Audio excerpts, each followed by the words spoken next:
High Court will early next week rule on whether to stop Parliament from passing the Finance Bill 2023 into law.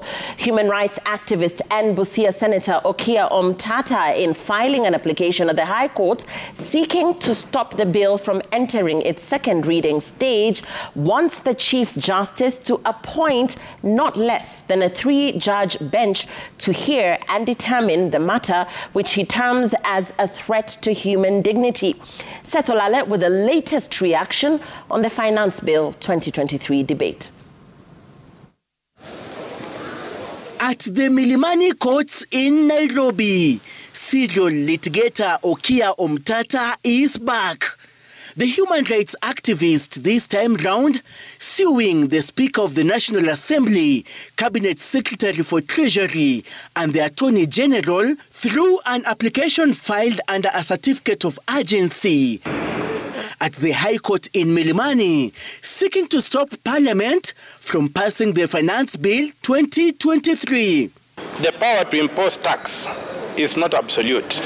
It's a donated power by the people of Kenya, and the organ that is mandated to impose tax is Parliament. The Busia Senator seeking to have the High Court issue conservatory orders suspending debate on 13 sections of the Finance Bill 2023, the human rights activist delves deeper in deconstructing Section 76 of the Finance Bill, containing the 3% housing levy contribution by all employees, in that it only applies to persons who are subject to the Employment Act 2007. They're like talking in a manner that they're not proposing or requesting. They are talking that whether you like it or not, you'll have to do ABCD.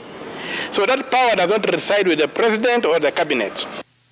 Omtata arguing that it is unfair subjecting 3 million employees under the Employment Act 2007 to carry a finance burden of constructing houses on behalf of 50 million citizens, as the Constitution requires fairness in the sharing of the taxation burden. The Busia legislator stating that the 3% housing levy contribution by all employees is blind to the fact that employers are already under a legal obligation under the Employment Act 2007 to provide accommodation to their employees.